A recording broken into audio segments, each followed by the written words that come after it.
Pada abad ke-15 Masehi, suku Indian di dekat Lima, Peru, mendirikan sebuah negara yang disebut Kekaisaran Inka melalui aneksasi terhadap suku-suku tetangganya. Kota Cusco kemudian dijadikan pusat pemerintahan Kekaisaran Inka yang sejak saat itu terus melakukan perluasan wilayah. Ibu kotanya didirikan di sebuah tempat bernama Cusco. Kerajaan Inka dikenal sebagai negara emas. Emas memiliki tempat khusus dalam budaya Inka kuno. Namun biji logam emas tidak memiliki nilai mata uang di negara yang kaya dengan tambang emas ini. Emas ini tak lebih dari logam mulia dan hanya akan berharga ketika diolah menjadi berbagai macam benda atau serpihan lapisan. Emas dan perak melambangkan dewa matahari dalam agama Inka, yakni Inti dan istrinya, Dewi Bulan Paca, sehingga emas digambarkan sebagai keringat matahari, sedangkan perak adalah air mata bulan. Menurut legenda, bahwa ada harta karun berupa emas dan perak yang melimpah di Kekaisaran Inka. Suku Inka memiliki kebiasaan mengumpulkan emas sejak abad 11. Jika semua emas suku Inka dikumpulkan, mereka mungkin dapat membangun sebuah kota emas yang layak disebut sebagai harta karun nomor 1 di dunia. Peringatan: konten dalam video ini belum dikonfirmasi, harap disimak secara rasional. Apa yang disampaikan dalam video ini hanya menceritakan sebuah kisah yang menarik sebagai bahan kajian. Terima kasih atas dukungan dan perhatiannya. Legenda tentang kota emas suku Inka membangkitkan nafsu serakah beberapa penjajah saat itu untuk mengangkanginya. Pada Januari 1525 Masehi, penjajah Spanyol Francisco Pizarro memimpin tentara kolonial Spanyol menyerang Kekaisaran Inka. Pizarro sendiri bermaksud menduduki sejumlah besar emas Kekaisaran Inka. Pada tahun 1532, Pizarro memimpin pasukannya untuk merebut kota Cajamarca, Kekaisaran Inka, kemudian menangkap Atahualpa, Kaisar Inka. Dia memaksa sang kaisar untuk menyerahkan 400.000 kilogram emas untuk menebusnya. Atahualpa terpaksa memenuhi permintaan Pizarro, memerintahkan suku Inka untuk menyerahkan emas itu kepada Pizarro. Tetapi ketika suku Inka sedang sibuk mengangkut emas ke kota Cajamarca dan akan segera jatuh ke tangan Pizarro, siapa sangka Pizarro yang kejam ini merasa tidak puas. Dia tiba-tiba berubah pikiran dan mengeksekusi Kaisar Inka di kota Cajamarca atas tuduhan pengkhianatan. Tak lama setelah Pizarro mengeksekusi Kaisar Inka, dia langsung menyerang Cusco, ibu kota Kekaisaran Inka. Dia dengan yakin mengira bisa mendapatkan semua emas yang selama ini dikumpulkan suku Inka. Namun faktanya berbanding terbalik dengan keinginannya. Pizarro memimpin pasukannya untuk mencari kota emas setelah menduduki Cusco. Mereka berusaha keras mencari kota emas, dan meskipun melihat beberapa kuil dan istana yang dihiasi dengan emas, dan menemukan beberapa benda berlapis emas serta berbagai barang berharga yang terbuat dari emas di sebuah gua di pinggiran Cusco. Tapi, Pizarro tidak menemukan kota emas yang legendaris. Pizarro pun naik pitam dan tidak mau menyerah pada kegagalan. Suatu hari, Pizarro mendengar laporan dari seorang suku Inka bahwa ada sebuah gua di dekat kota kecil di Inka. Sementara di gua itu ada saudara tiri kaisar yakni Huskar yang menyembunyikan banyak emas. Mendengar itu, Pizarro sangat gembira dan segera memimpin pasukannya ke sana. Tetapi ketika sudah siap untuk berangkat, tiba-tiba Pizarro mendapati suku Inka yang datang melapor kepadanya itu hilang secara misterius. Karena itu, rencananya untuk mencari gua itu pun sia-sia. Sekitar tahun 1533 Masehi, entah dari mana Pizarro mendapatkan informasi bahwa sejumlah besar emas Kekaisaran Inka diselundupkan oleh beberapa suku Inka ke tanah suci Kekaisaran Inka setelah Kaisar Atahualpa dieksekusi tak lama kemudian. Emas-emas itu disembunyikan di sebuah danau yang terletak di Andes di perbatasan antara Peru dan Bolivia. Danau ini memiliki ketinggian lebih dari 3.800 meter di atas permukaan laut dan luas 8.290 km persegi. Oleh karena itu, kedalaman air umumnya lebih dari 20 meter dan titik terdalam dapat mencapai lebih dari 300 meter adalah sebuah danau air tawar tertinggi di dunia yang dapat dilayari. Dikatakan bahwa ketika suku Inka tiba di danau sambil mengangkut sejumlah besar emas dan harta karun, mereka mendayung rakit bambu ke tengah danau. Setelah mencapai jarak tertentu, suku Inka melemparkan semua emas yang mereka bawa ke dalam danau. Mendengar kabar itu, pada Desember 1533, Pizarro mengutus saudaranya, Gonzalo, ke danau untuk menyelidiki keberadaan harta karun. Namun tanpa sengaja, Gonzalo justru memasuki tempat yang dihuni sebuah suku misterius yang dipimpin 3 kepala suku. Mereka memberi Gonzalo banyak zamrud dan emas. Penduduk setempat mengatakan kepadanya bahwa tidak jauh dari sini ada sebuah danau besar. Setiap tahun selalu diselenggarakan upacara pemujaan Dewa Matahari di danau tersebut. Setiap orang yang datang untuk berpartisipasi dalam upacara akan melemparkan perhiasan emas ke danau untuk menghormati Dewa Matahari. Hingga saat tibanya malam, akan ada makhluk bercahaya emas keluar dari air. Mereka adalah para pelayan Dewa Matahari. Bukan main senangnya Gonzalo setelah menemukan danau itu. Namun karena danau itu terlalu dalam dan ada pusaran air, sehingga dia tidak bisa masuk ke air yang dalam, tetapi dia menemukan beberapa tambang emas dan permata di air dangkal. Malamnya dia menunggu makhluk emas muncul dari danau, tetapi tidak ada sesuatu apapun yang tampak dari danau setelah sebulan penuh menanti dengan sia-sia. Jadi Gonzalo pun berencana pulang sambil membawa hasil panennya. Dalam perjalanan kembali ke kota, mereka diterjang angin topan dan hujan lebat saat menyeberangi sungai dengan kapal. Kapal mereka tiba-tiba terbalik dan menenggelamkan banyak orang hingga tewas di tempat. Meskipun Gonzalo beruntung selamat, namun sebagian besar harta karun yang dia temukan tenggelam ke dasar air. Dia merasa dihukum oleh Dewa Matahari, jadi dia tidak berani lagi mengambil kembali harta pusakanya, tetapi kembali ke Eropa dengan harta yang tersisa. Sementara itu, pencarian keberadaan kota emas Pizarro yang selalu kandas di tengah jalan ini membuat legenda tentang harta karun emas kekaisaran Inka yang melimpah semakin misterius. Pada saat itu, banyak orang mulai ragu bahwa legenda itu mungkin dibuat-buat. Namun banyak orang, terutama beberapa penjajah Spanyol, sangat yakin dengan legenda itu karena beberapa penjajah Spanyol setelah Pizarro juga mengetahui bahwa sekitar 2 km di utara Cusco, ibu kota kerajaan Inka, ada sebuah benteng bernama Sacsayhuaman. Kompleks itu adalah tempat di mana tersembunyi harta karun suku Inka.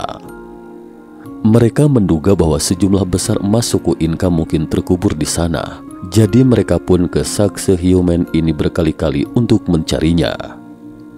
Sementara itu, di lereng bukit besar ada 3 tembok yang terbuat dari bongkahan batu besar di sekitar benteng. Masing-masing tembok tingginya 18 meter. Benteng ini memiliki total 21 benteng dan platform observasi. Di platform yang lebih tinggi di sisi gunung terdapat sebongkah batu besar yang merupakan tahta bagi Kaisar Inka di masa lalu ketika menginspeksi pasukan Inka. Selain itu juga terdapat berbagai bangunan seperti kuil matahari, kolam pemandian keluarga kerajaan dan arena di dalam benteng. Di tengah benteng berdiri sebuah bangunan berbentuk menara bundar. Seluruh benteng tampak sangat rumit seperti labirin, sehingga penjajah Spanyol selalu membentur tembok alias gagal setiap kali memasuki benteng ini. Mereka selalu bolak-balik di sekitar area bak labirin ini dan tidak pernah bisa menemukan pintu masuk rahasia. Salah satu tim ekspedisi terbesar terdiri dari lebih dari 1.300 orang Spanyol dan lebih dari 2.000 kuli angkut suku Indian. Di tengah jalan, hanya ada beberapa tim ekspedisi kecil bergabung dengan mereka dengan total lebih dari 4.000 orang. Pada akhirnya hanya lebih dari 60 orang yang selamat dan hanya 18 ekor dari lebih dari 3.000 kuda yang tersisa. Orang-orang beruntung selamat mengaku bahwa mereka telah menemukan banyak makam suku Inka dan menemukan banyak benda-benda emas di dalamnya. Selain itu mereka juga akhirnya menemukan jejak kota emas. Tetapi ketika mereka memasuki ngarai, tiba-tiba terdengar gemuruh petir dan guntur diikuti tanah longsor. Banyak orang akhirnya hanyut oleh luapan longsor. Beberapa orang yang selamat tewas keracunan, sementara lainnya menderita halusinasi dan tewas bunuh diri. Pada akhirnya, mereka yang selamat tidak lagi berani berangan-angan kaya mendadak dengan mencari kotak emas, tetapi merasa bahwa hidup jauh lebih berharga dari segalanya. Setelah penjajah Spanyol tidak menemukan apapun di benteng Sacsayhuaman, mereka mendengar bahwa sejumlah besar emas dan harta karun kerajaan Inca mungkin disembunyikan di sebuah kastil misterius bernama Machu Picchu di pegunungan Andes. Jadi mereka pun beralih untuk mencari keberadaan Machu Picchu. Penjajah Spanyol keluar masuk hutan lebat di pegunungan Andes, tetapi mereka tidak menemukan bayangan Machu Picchu apapun meski telah sekian lama mencari dan mencari. Pada tahun 1911, seorang arkeolog dari Universitas Yale Amerika bernama Hiram Bingham ke Gunung Andes untuk penyelidikan. Dia telah menelusuri hampir setiap inci tanah di hutan lebat pegunungan, hingga akhirnya menemukan situs Machu Picchu yang legendaris itu di antara dua puncak gunung 122 km barat Laut Cusco. Kemudian Hiram melakukan survei dan penelitian berulang secara seksama terhadap Machu Picchu. Dia menemukan bahwa medan situs kuno itu sangat berbahaya, tertutup oleh awan dan kabut sepanjang tahun. Machu Picchu adalah bukti nyata kehebatan suku Inca dalam membangun arsitektur di sekitar medan yang sulit. Di pucuk pegunungan hutan tropis, dinding-dinding, benteng, teras dan tangga yang dibangun oleh suku Inca berpadu sempurna dengan alam di sekitarnya. Situs Machu Picchu terdiri dari dua kompleks, yakni area pusat dan serangkaian bangunan di sisi teras barat. Area-area di situs ini dihubungkan oleh lebih dari 3.000 anak tangga. Para arkeolog telah mengidentifikasi beberapa sektor dengan fungsi berbeda. Di antaranya terdiri dari kota, lahan pertanian, perumahan, lingkungan kerajaan, pemakaman, dan area khusus keagamaan. Oleh karena itu, ada jalan, alun-alun, gerbang, istana, dan altar. Hampir semua bangunan di kota ini terbuat dari granit berwarna cerah. Setiap batu memiliki berat hampir 1 ton. Salah satu altar terbuat dari sebongkah batu granit dengan berat lebih dari 100 ton. Pertanyaannya, bagaimana cara mereka membuatnya? Selain itu juga banyak rumah yang terbuat dari granit. Seluruh kastil dipenuhi dengan pemandangan yang membingungkan. Hiram bekerja siang dan malam di reruntuhan kastil kuno. Tetapi sayangnya pada akhirnya dia gagal menemukan sejumlah besar emas yang disembunyikan suku Inca. Sementara itu, Jacek Palkowicz, seorang petualangan blasteran Polandia dan Italia yang pernah menjelajahi sungai Amazon pada tahun 1966, mengatakan bahwa harta karun suku Inca yang legendaris mungkin terkubur di terowongan dan gua di dasar sungai Amazon, Peru. Menurut legenda, kota kuno Paititi tempat harta karun Inca disembunyikan berada di bawah danau ketika itu, di atas sebuah platform seluas 4 km persegi. Belakangan danau itu tertutup sepenuhnya oleh hutan perawan, jadi dia berspekulasi bahwa kota kuno ini terletak sekitar 105 km di utara Cusco, ibu kota kekaisaran Inca kuno. Di sana merupakan lembah sungai Amazon yang belum dieksplorasi. Menurut legenda pada saat itu, butuh 10 hari 10 malam untuk sampai ke sana dari Cusco, ibu kota kekaisaran Inca, dan Jacek Palkowicz yakin akan dugaannya bahwa kita hanya selangkah lagi dari harta karun itu. Katanya yakin. Kami telah memastikan bahwa ada dataran tinggi 3,9 km persegi yang tersembunyi di bawah tumbuh-tumbuhan. Di sana ada danau dan beberapa bangunan batu suku Inca kuno, dan deteksi radar juga mengkonfirmasi terdapat terowongan dan gua bak labirin di bawah danau. Ini memang tempat terbaik untuk menyimpan harta karun, dan tempat yang dimaksud ini pada dasarnya sesuai dengan legenda dalam catatan sejarah. Menurut legenda, Paititi terbentuk oleh air terjun dan danau besar. Tetapi menurut dokumen abad ke-17, bahwa Paititi lebih mungkin berupa daratan dan gunung. Karena baru-baru ini sebuah manuskrip abad ke-16 ditemukan dalam arsip tentang bangsa Romawi. Catatan itu menggambarkan kota Paititi sebagai negeri tempat bertumpuknya perhiasan emas dan perak, serta berbagai batu mulia di mana-mana. Dokumen kuno ini menyatakan bahwa harta karun itu ditemukan oleh misionaris Kristen pada akhir abad ke-16. Tetapi Jacek Paulkiewicz percaya bahwa Vatikan tidak mengumumkan posisinya kepada publik karena khawatir akan menyebabkan histeria demam emas. Dan legenda adanya kotak emas yang penuh dengan harta karun di hutan perawan Amazon itu pun disebarkan, bahwa Paititi adalah kotak emas suku Inka. Menurut legenda suku Inka, penjajah Spanyol mengeksekusi Raja Inka terakhir, memotong tubuhnya menjadi beberapa bagian dan menyembunyikannya di berbagai tempat di Peru. Dikatakan bahwa penerus tahta raja berikutnya mendirikan kota Paititi dan menghabiskan masa senjanya di sana. Pada tahun 2002, seorang arkeolog menemukan seberkas materi penting dalam arsip gereja Gesu, yakni Gereja Induk Serikat Yesus di Roma, yang memberikan bukti kuat tentang keberadaan kota Paititi. Ini adalah surat yang ditulis oleh Andres Lopez, seorang misionaris Yesuit di Cusco pada awal abad ke-17. Surat tersebut menyebutkan bahwa ia mencapai kesepakatan dengan warga kota Paititi saat itu. Kota ini didirikan oleh suku Inka untuk menyelamatkan diri dari kekuasaan Spanyol. Apa yang digambarkan dalam surat ini adalah bahwa struktur arsitektur di sana sangat rumit dan kompleks. Rumah-rumah serta kuil semuanya dihiasi dengan perhiasan emas, seolah-olah menunjukkan itu adalah sebuah kota emas. Selama 500 tahun berikutnya, kota emas ini pun menarik banyak petualang yang bertandang ke sana untuk menjajaki. Sementara itu, sejak tahun 1529, Gubernur Venezuela ketika itu, Ambrosio, pernah mencari kota emas tersebut. Saat itu puluhan penjelajah mencari harta karun berdasarkan jejak kota legendaris itu, tetapi bukannya mendapatkan harta pusaka, sebaliknya justru banyak orang yang kehilangan nyawa. Pada saat yang sama, Kolonel Inggris Harrison juga berangkat pada tahun 1925 dan tim ekspedisi Kenix Prancis Amerika pada tahun 1972 serta ekspedisi Norwegia pada tahun 1997 akhirnya semuanya berakhir sia-sia. Jadi seperti apakah kota emas yang legendaris itu? Lokasi kota emas terletak di dekat ibu kota Cusco di antara gurun dan pegunungan.